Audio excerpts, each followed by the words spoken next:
husband installed this new Waterpik handle and actually had to take it out.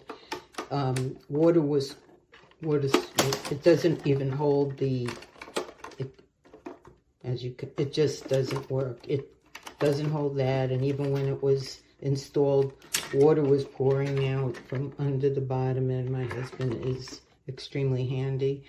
I would recommend anyone with a model Waterpik 660 not to get this handle. Does not work.